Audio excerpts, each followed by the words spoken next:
Next on Words and Numbers, elections. Can you trust your vacuum? Barack Obama. And FDR. All this and more coming up next on Words and Numbers, a Civil original production. Check us out at civil.com. That's CIVL.com. Hi, I'm James. And I'm Anthony. And this is Words and Numbers.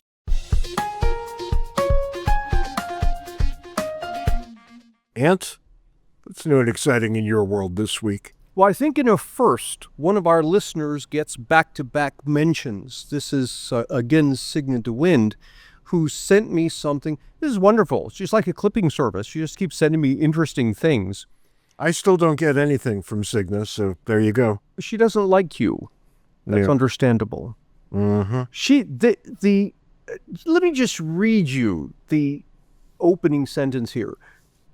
A computer programmer discovered his iLife A11 smart vacuum was secretly transmitting data to servers halfway around the world, including what kind of data can a robot vacuum get? A detailed 3D map of his home. Well, that could be a problem. Now, I have all kinds of questions and a concern because I have one of these vacuums, and I tell you, it's fascinating. You get the thing and you start it up the first time, and it goes around the house and it scans and produces a map of the house. Mm-hmm. And I thought, okay, that's good. It can go around and, like trace the walls or whatever. And then I noticed it was showing me on the map it produced, it was showing me a room I hadn't let it into with the correct layout of that room. Somehow the thing had seen into it. Now, what I found as well is I have these, you have the security cameras. I happened to look at a security camera. I saw this weird flashing in the middle of the night. It's the IR from this thing. This thing has lasers that are constantly scanning around its environment, which you can see on the infrared camera thing, but you can't see it when you just look at the thing. But nonetheless, the vacuum creates this, accurate 3D representation of your house, and apparently this engineer discovered that it was sending this information to servers in China. Now, of course, mine does the same thing. It sends the map somewhere on where I have an account on the server and all of that. And you can imagine, okay, but it needs to do that because whatever processing is going on their server. That prevents them having to load up the vacuum with a whole bunch of computer hardware. Except the guy then went in and hacked the code in his robot vacuum and had it stop sending the information to the server, and the thing stops working. And you would think, okay, well, that confirms my suspicion that it needs those servers on the back end to do its thinking. No, he goes into the code again and finds that when he had changed it so that it no longer sends the information to the servers sent a kill switch to the vacuum to shut it off, to make it look like, well, the vacuum doesn't work if it's not communicating with the servers. And how do we know that this is actually what happened? Because he went in and deleted the kill switch and his vacuum worked again. Yeah. Until it recommunicated with the servers and the server said, no, you're not sending us information, stop working. So this I find both interesting and scary, but then it also leads to this follow-up question. Why do the Chinese care what the layout of my house is? That is an interesting question. I suspect you have no answer. I have no answer, yet apparently they do. Well, perhaps one of them will catch wind of this little bit on this little podcast and will come along and answer that vexing question for us. In the meantime, we've got an election tomorrow, Ant. Yes. It's going to be an interesting thing. There's really not a lot at stake, right? It's an off-year election. Not a lot going on except for these two massive things. Got a potential redistricting of California, which would render nearly the entire state Democratic. And Is it already? Yes, but it has certain red enclaves from which Republican congressmen end up in Washington, D.C., those would be virtually wiped out. Yeah, Orange County. And I know that because of all the newspapers we've published in, we've only ever been regularly in one California paper. And it was the Orange County Register. Yeah, they were thrilled with us. The others, not so much. And then, of course, in New York City, we've got the mayoral race to see if a quote-unquote democratic socialist can win the mayor's seat in America's city. So I don't know how these things are going to wind up. I mean, I have a sneaking suspicion that the Californians are going to be very happy to virtually obliterate the Republicans in their state. And I'm pretty sure that the nice people in New York City are going to elect Zoran Mondani. I'm just pretty sure. Although the polls there are tightening a little bit unexpectedly at the end. Right now, it's Mondani with 40%, Cuomo at 34%, and Curtis Sliwa ruining everything with 24%. Wow. So, yeah, that kind of tosses... What is Curtis... What is his party? He's a Republican. He's a Republican.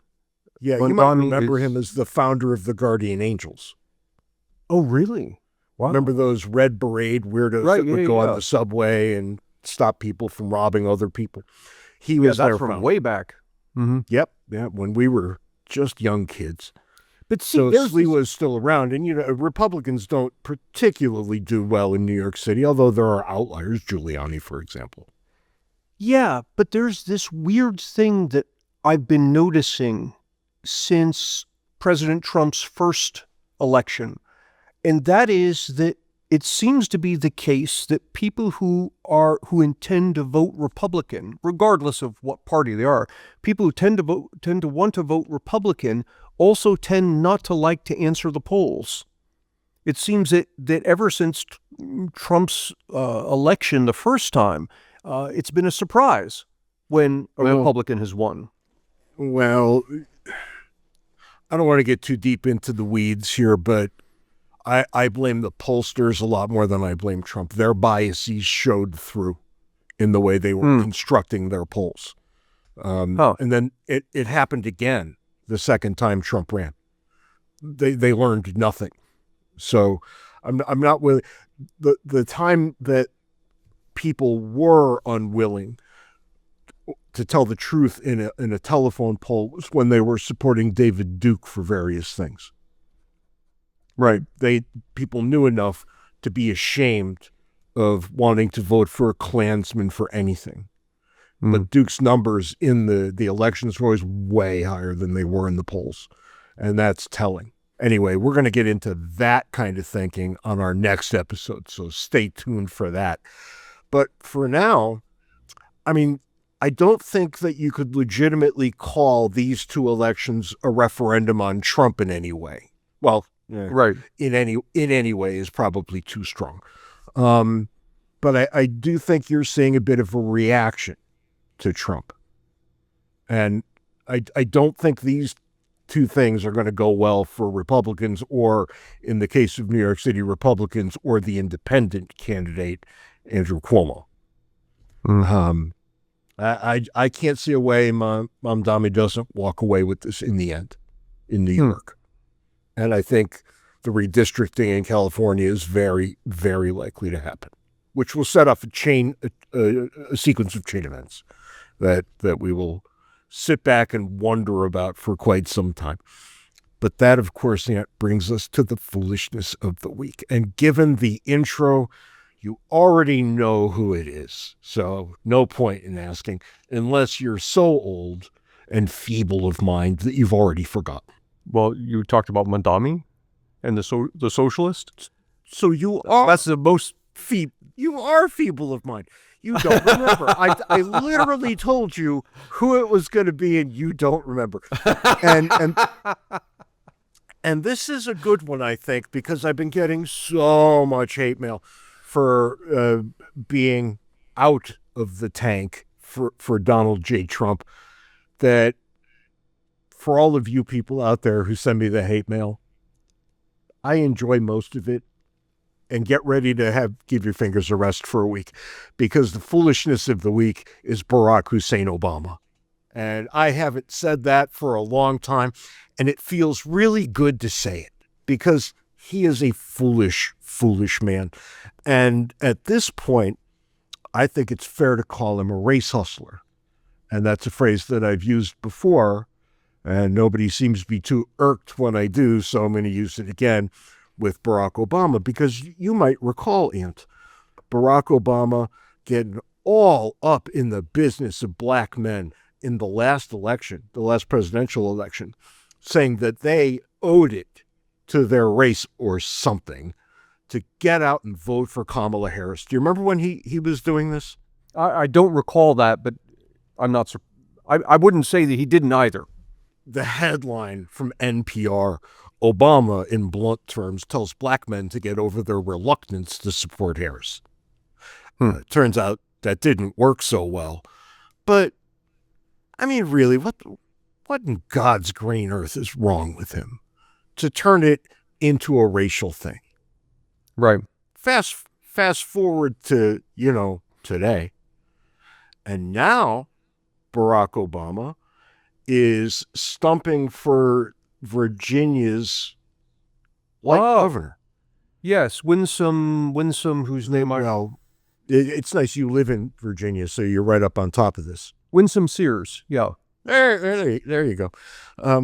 Can you name you did name the lieutenant governor. Can you name the Virginia representative who's running for the white lady, as normal people would say? No, I just know it's a weird, because it's a black woman and a white woman.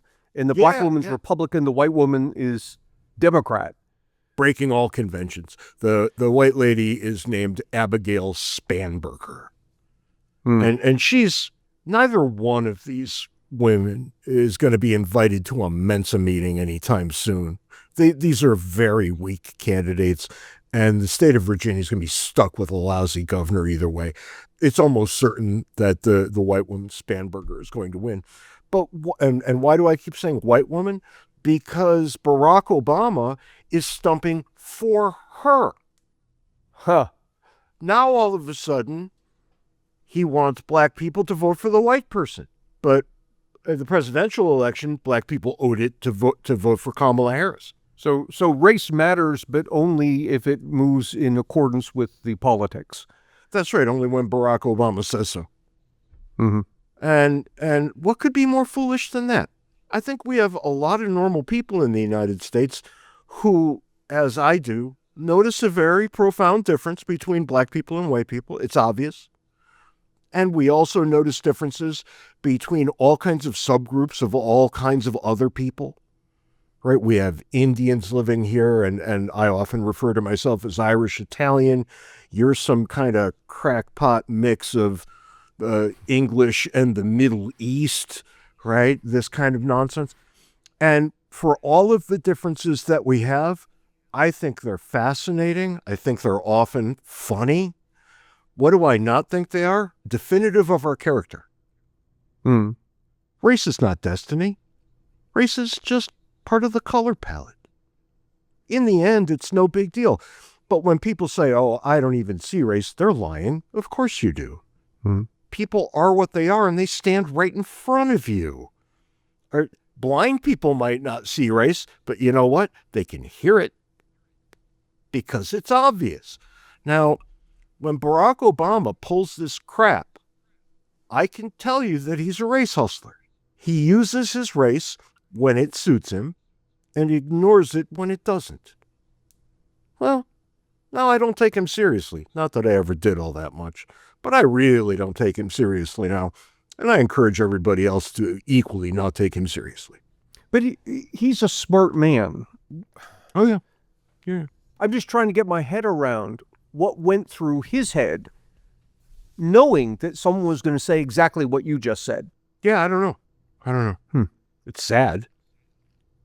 Wish he'd cut the crap. But here we are. We're happy to announce that Civil members can join me and James for a new lecture series, Words and Numbers Live. Words and Numbers Live is a members-only series in which James and I talk about issues in politics, philosophy, and economics. We take a deeper dive and then invite listeners for a live Q&A session. In this week's session, which is available now, we examine human flourishing. To participate in this exclusive series, subscribe to Civil at civil.com. That's CIVL.com. When you log into civil.com, you'll find an archive of our past lecture series, as well as the collection of all our episodes of Words and Numbers and announcements about upcoming lectures in our new Words and Numbers Live series. Subscribe to Civil for $5 a month or $50 for an annual subscription. This week, David Beito joins us. David is a research fellow at the Independent Institute, professor of history at the University of Alabama, and recipient of the Ellis Hawley Prize from the Organization of American Historians for the best book-length historical study. Professor Beito has authored several books, among them From Mutual Aid to the Welfare State, which you can find on an earlier episode of Words and Numbers, and you'll probably have to go back several years to find it. But David joins us this week to talk about his latest book, FDR, A New Political Life. David, welcome back to Words and Numbers. Thank you for this opportunity. This is the second time we've had you on, and I have to admit I'm a bit chagrined we haven't had you on more frequently. We had you on some years ago when your book on mutual aid societies had come out, and we were talking about that. And that actually ended up being one of our more popular episodes. So yeah, I mean, of all the stuff I've done, that's the work that has persisted the most, that I see people refer to as the most, even though it's been a long time since I wrote that. Well, we're happy to have you back to talk about FDR, and I want to get us started with what was eye-opening to me. As an economist, whenever the topic of FDR comes up, I spend a lot of time debunking what we're taught in high schools, that the Great Depression ended because of FDR. And as I'm reading your book, I'm seeing a whole new take. Well, I mean, that's the title, it's a new take, but it's a political life, FDR Political Life. But I've seen a new take on his politics, and I'm realizing that maybe I had it backward, that the weird thing about FDR wasn't that we think of him as having saved the economy, when in fact I think he laid the groundwork for much mischief that happened in subsequent decades. But rather, the greater thing, reading your work, is that he upended our politics. You have a fabulous quote that I've written down here. Here it is. Ruled by adrenaline. That for the first time he was, if I read you correctly, he's making arguments about what the federal government should do, not on the basis of the law, on the basis of the Constitution, but rather on the basis of people's appetites.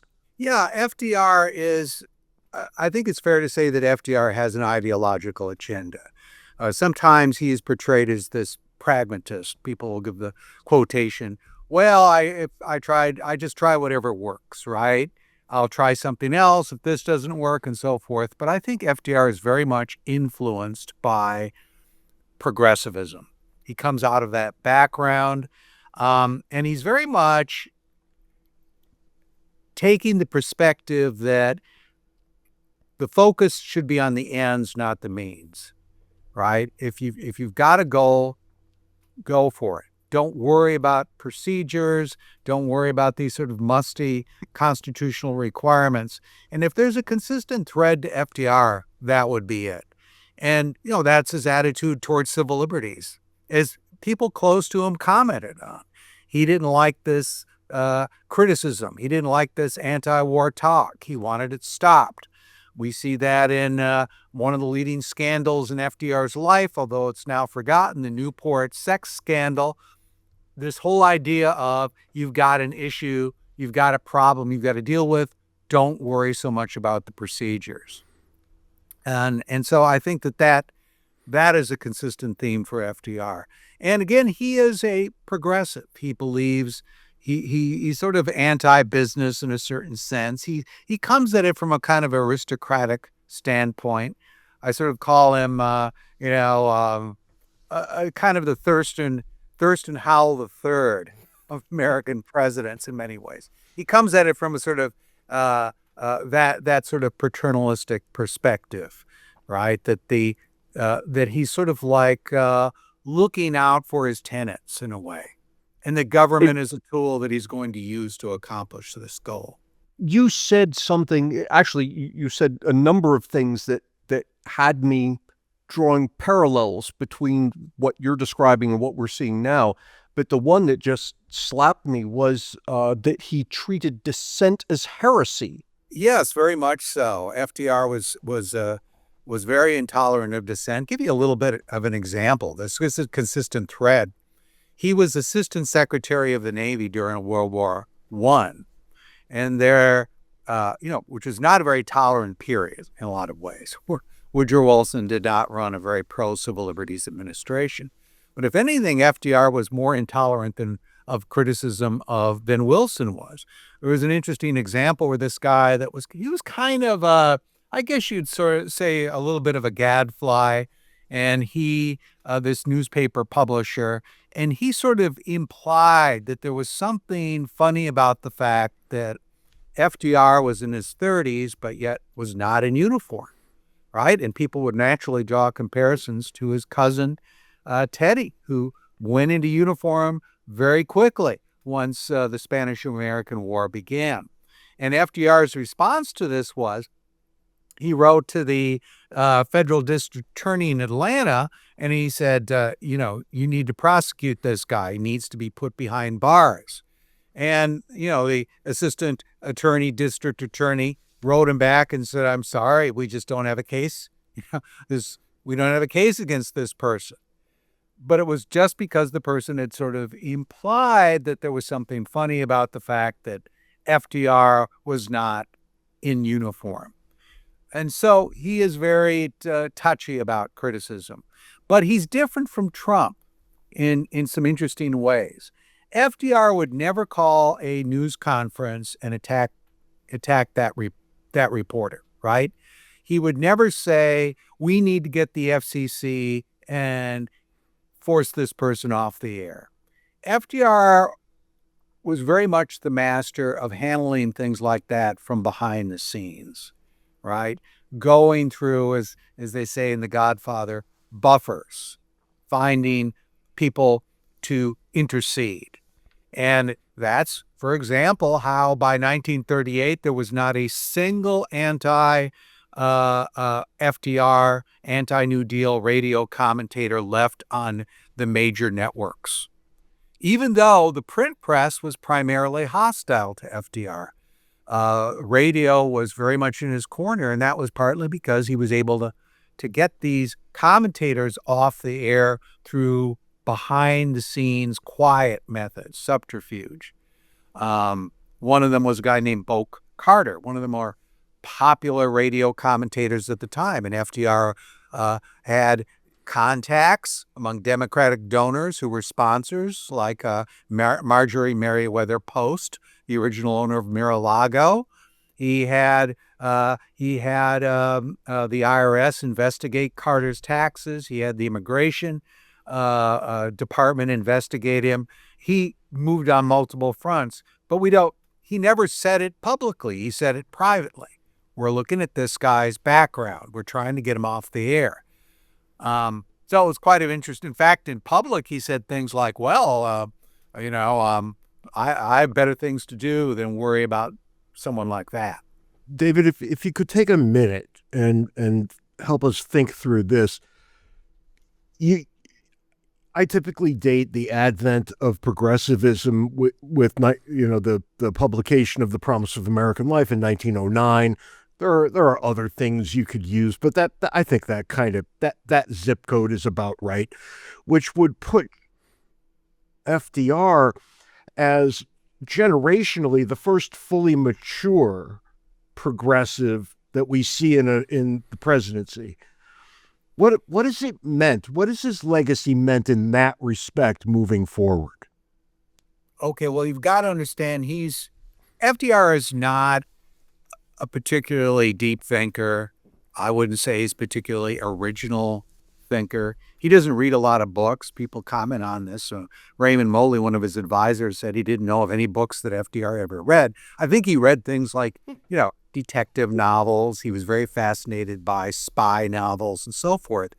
So he is definitely a progressive president. He brings together several different strains. His main mentor is his cousin, Ted, who he refers to as Uncle Ted, even though he's technically his cousin, although he becomes his uncle by marriage because FDR marries Uncle Ted's niece, Eleanor. That is in some ways, his first ideological mentor. He comes from the Democratic wing in the Roosevelt family, but he's head of the Young Republicans, or whatever it's called, the Harvard Republicans, and he campaigns for Uncle Ted. And so he's very favorable towards him.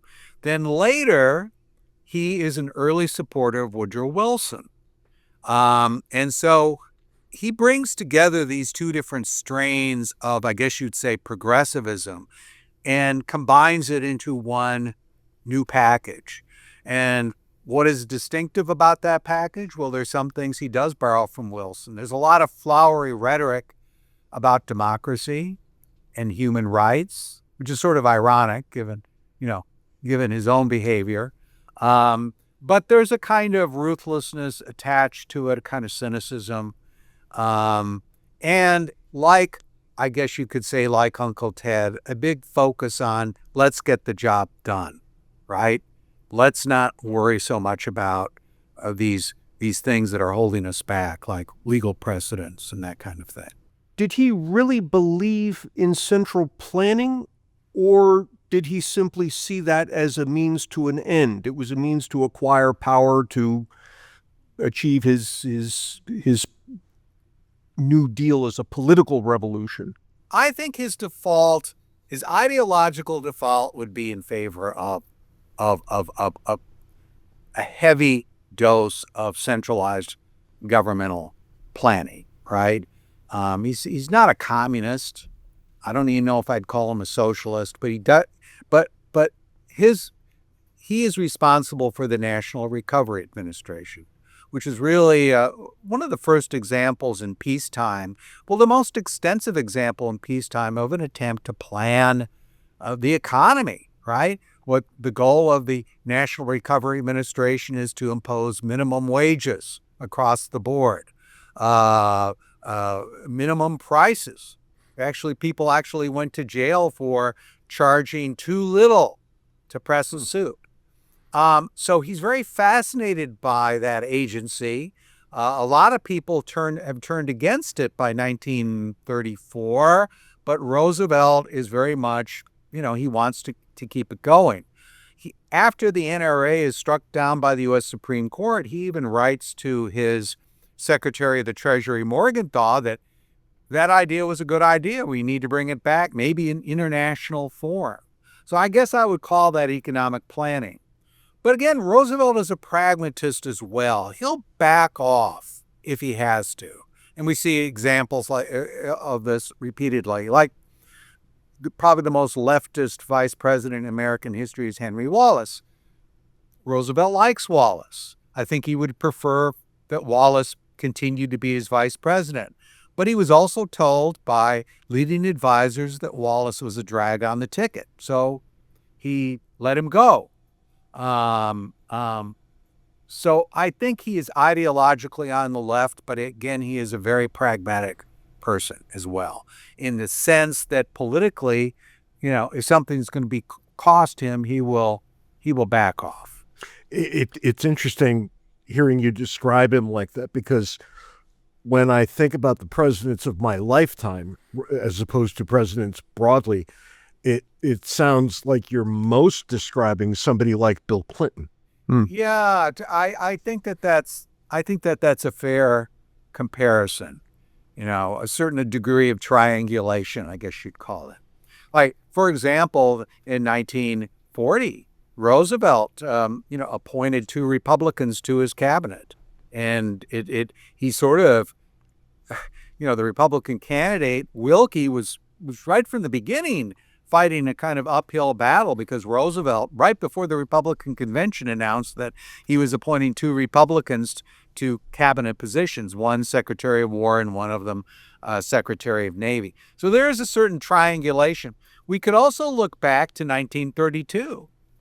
A lot of people seem to assume, we take it for granted, that the New Deal, people voted for the New Deal in 1932.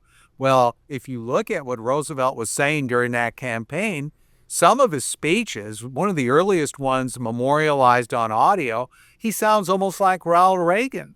He's endorsing the Democratic platform, saying we need to cut government spending by 25%. We need sound currency. He's attacking Hoover as a spendthrift. But then at the same time, he's signaling to others that, well, maybe, I'm going to pursue much more of a progressive agenda than that. So that does sound in a way like Clinton. And I just think Roosevelt's views, though, were probably, I don't know. I mean, I think it's not a bad comparison. I think Roosevelt would be to the left of a Clinton, but there's some interesting similarities. FDR, of course, is elected 4 times, the first and only president to be elected 4 times. In fact, we never even had a 3-time president. It was either 2 or then you get Roosevelt 4 and then it becomes unconstitutional. So here's what I've always wondered. Given his trajectory, what would have happened had he not died? Had he lived through that 4th term and maybe stood for a 5th? What would our government have ended up looking like? Before I answer that, I might just sort of throw out, you can do the sort of alternative history in other ways too. Like, for example, what if he had retired after 2 terms? How would he be regarded now? Right? He would have left office at a time when we had double-digit unemployment, for example. Would he be regarded in the same way? Now, had he lived, that's awfully hard to say what would have happened. I think he was certainly very close to he was certainly very close to the Soviet Union, to Stalin. I mean, there are some signs of tension by the time he dies, but I don't think he would have pursued the kind of policy that Truman did towards the Soviet Union. I think he would have dropped the atomic bomb. So I think that there would have been that similarity. He would have been limited in some ways, though. This is important to remember because in the 1944 election, the Democrats do not have an overwhelming majority in Congress. Roosevelt has to kind of abandon Wallace. Wallace, was Secretary of Commerce still after he's vice president. FDR basically promised Wallace, well, we're going to have a really radical term, right? But Congress hated Wallace, and they refused to give him the kind of power that FDR had promised him. So he would have been limited in a lot of ways by the Congress, which was much more conservative than he was. So he talked a radical game. In some ways, he's pushing this idea of the Economic Bill of Rights, for example. But could he have pulled it off? I think he would have been limited in a lot of ways. He was already, even before he died, he was just not the FDR he'd been before. He couldn't focus on things very well. He didn't have the kind of energy he used to have. He gave the shortest inaugural address on record. I think it was something like 5 minutes in 1945. He'd lost his fighting edge long before he died. James and I are delighted to be working with Civil. For years, we have been pushing people to think about how we can make the world a better place. Civil's mission of upgrading society fits exactly with what James and I have been talking about for years. Civil helps us by allowing us to do what we do best, which is researching topics that are important and communicating those to our listeners in ways that we hope they find enjoyable. To see Civil's extensive list of content, including our podcast Words and Numbers and our new lecture series, Words and Numbers Live, visit civil.com. That's CIVL.com. If we could take a minute to talk about that economic Bill of Rights, or the second Bill of Rights, as it's sometimes called. It's fascinating when you look at it because it's filled with these positive rights, and he's obviously telling the American people, you love the Bill of Rights. I understand. I love it too. I think deeply debatable. But here's the second Bill of Rights, and you should think of it in largely the same way, except it's completely different. And it reorients citizens' relationship to government. And I'm wondering if you'd give us any insight into the compiling of that economic Bill of Rights. How did it come about? Who was in on it? What was the end game? Well, it didn't just spring out of the blue, because Roosevelt was the president who gives the four freedoms. And among those was, he just sort of says, well, we have these traditional constitutional rights, but we also have freedom from what? Well, what does that mean? So he's sort of foreshadowing that in a certain sense. Now, again, it depends on which Roosevelt you quote. Shortly before he gave the Economic Bill of Rights, he gave another speech where he said, well, I'm Dr. Win the War now, not Dr. New Deal. And a lot of people say that, well, he'd abandoned the New Deal. No, he just a few weeks later, he comes up with the Economic Bill of Rights, which is promising farmers, making all these promises to farmers that they'll have a price sufficient to whatever, to make a profit. He's promising business people are included in the Economic Bill of Rights, that they're going to make a fair profit, et cetera, et cetera. He goes down this long list, promising this litany of rights. And of course, a lot of these rights are not like the Bill of Rights, is that you need, they entail an affirmative obligation from the taxpayers. Although, again, he never puts it that way. I think this is something that FDR wanted.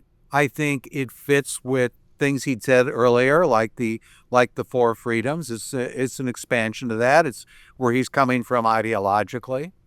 And there's, of course, a lot of irony attached to this, as I said. At the same time he is pushing the Economic Bill of Rights, there are calls from within the administration and the public, well, why don't you close down the internment camps for Japanese Americans, right? The Japanese are getting Japanese Americans all getting kinds of good PR because they're fighting in Europe, American troops, Japanese units. And there's no longer the hysteria that there had been in 1942, to the extent that was ever an excuse. But here, if you're a Japanese American at the time of the Economic Bill of Rights, what are your economic rights, right? To sleep in a cot in a Quonset hut, right? If you have a job in the camps, you're paid much less than the whites are, who do those same jobs. So it's sort of laced with irony. And of course, you could say the same thing for African Americans, because Roosevelt really doesn't do much for them as well. So I sort of point this out. It's a lot of vague language.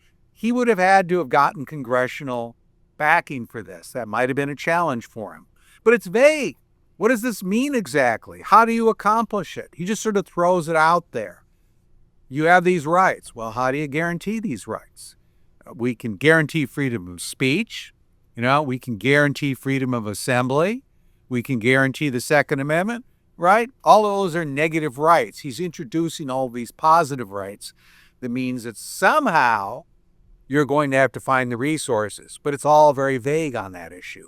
Now, taxes on the wealthy are like over the top rate is, over 90%, the top marginal rate.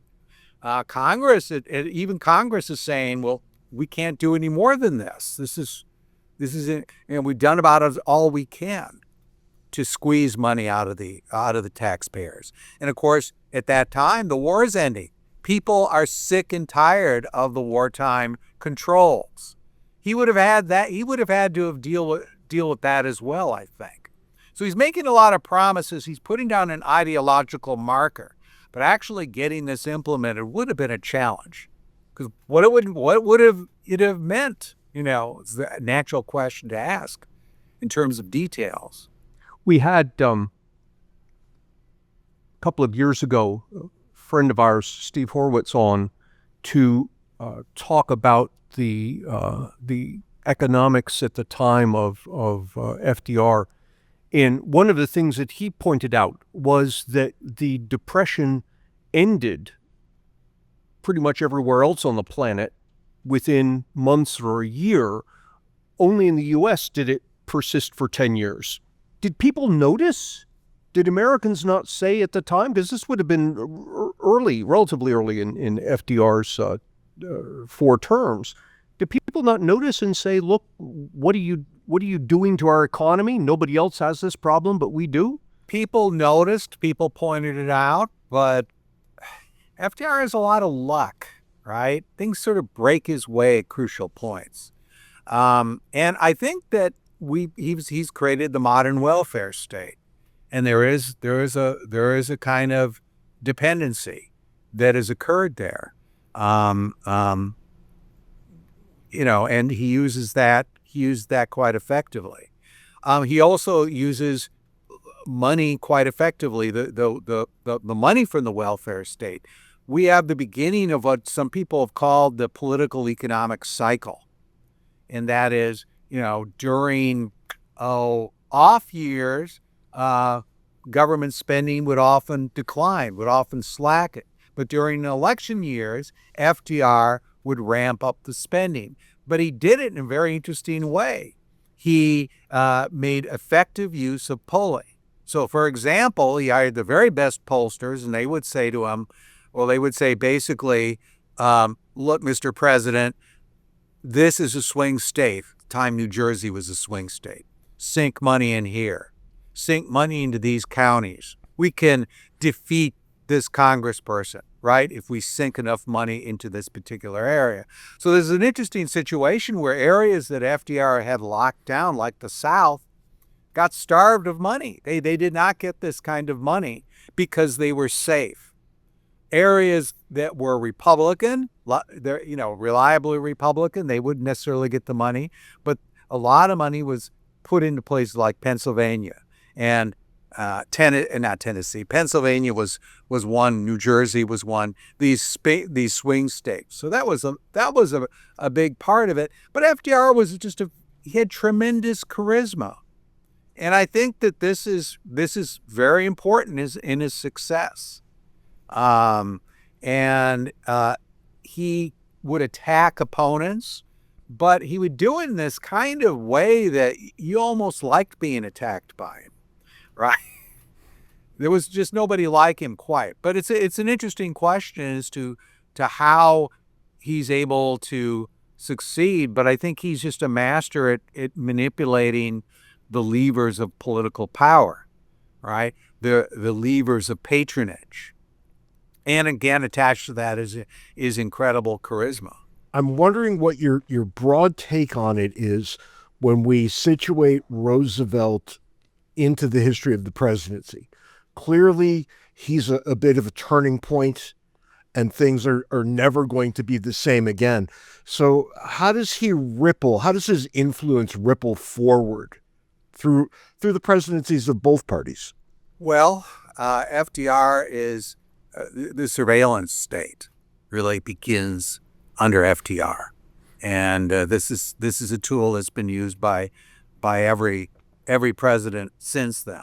FDR's own son said that his father had invented the political weaponization of the tax code, of the Internal Revenue Service, As his own son said this about him, that he was a pioneer in doing that, using it against people such as William Randolph Hearst, who had originally been a supporter of FDR.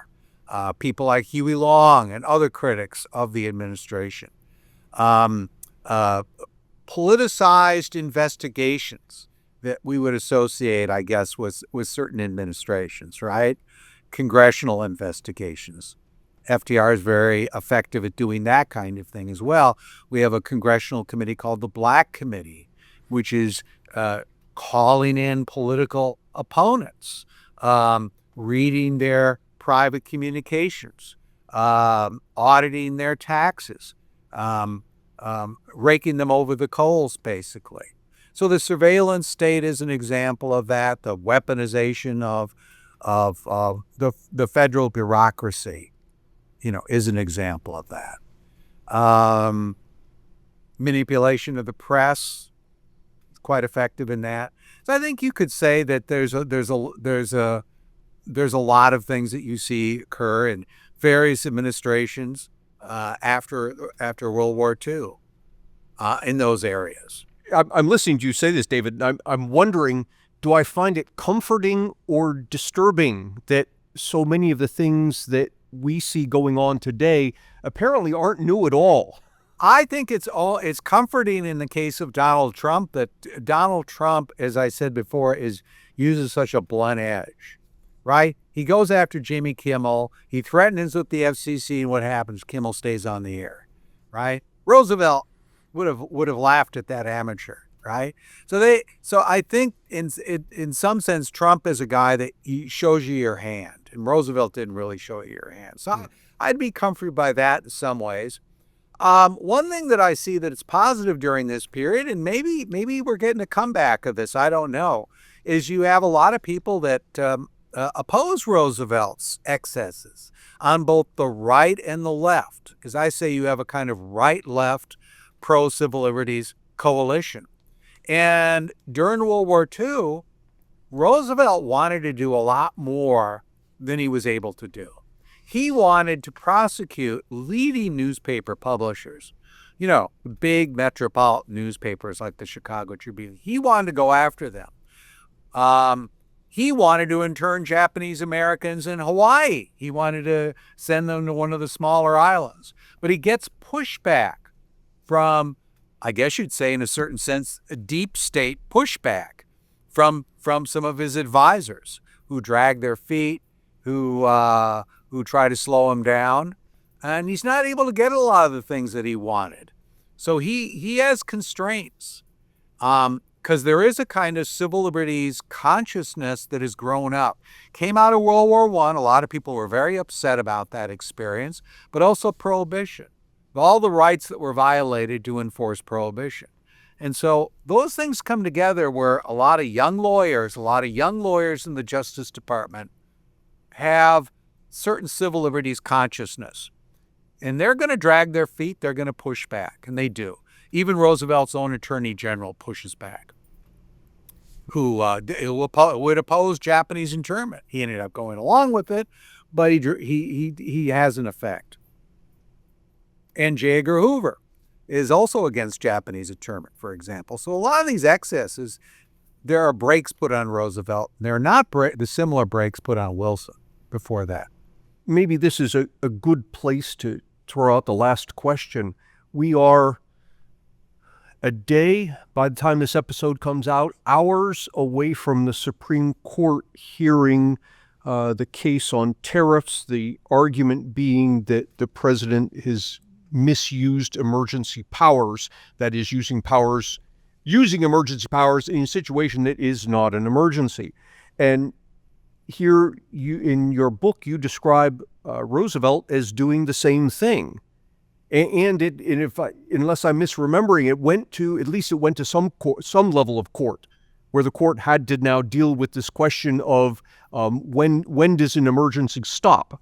Yeah, this is an area where Roosevelt, the Democratic Party was traditionally the freer trade party, but Roosevelt really kind of straddled that. I think in a lot of ways he was sort of had protectionist tendencies. And part of that was when the New Deal came, what does he want? He wants to raise prices, and he wants to raise wages. He wants to force them up. So his initial attitude, and some of his advisors have this attitude that, well, what we need to do is essentially seal off the United States from the rest of the world. We need high tariff walls. Hoover had put them in. Well, we need that, right? To force up prices, force up wages in the United States. But Roosevelt had a Secretary of State, Hull, who was much more kind of a free trader, and he sort of lets Hull go out there, and Hull negotiates these kind of free trade agreements, reciprocal tariffs. But then he has other advisors that really believe in this idea of this big tariff wall. And there was kind of a crucial showdown, I think, occurred around 1935, where one of his high tariff advisors negotiated a barter deal with Germany. It was sort of like something Trump would have liked. It's like, well, we won't ease up trade, but we'll do an exchange, right, of goods with Germany, kind of a barter system. Well, the Brazilians were very upset because they had their own deal that they just signed with Hull, which was reciprocal tariffs, meaning, we will sign on to lowering tariffs. And Roosevelt had to choose. And I guess to his credit, he ended up initially agreeing with this high tariff wall with Germany, but I think Hull pressed him and said, look, these two positions are inconsistent, right? Because our whole regime of lowering tariffs in Latin America will collapse, right? And so he sort of had to choose in a certain sense.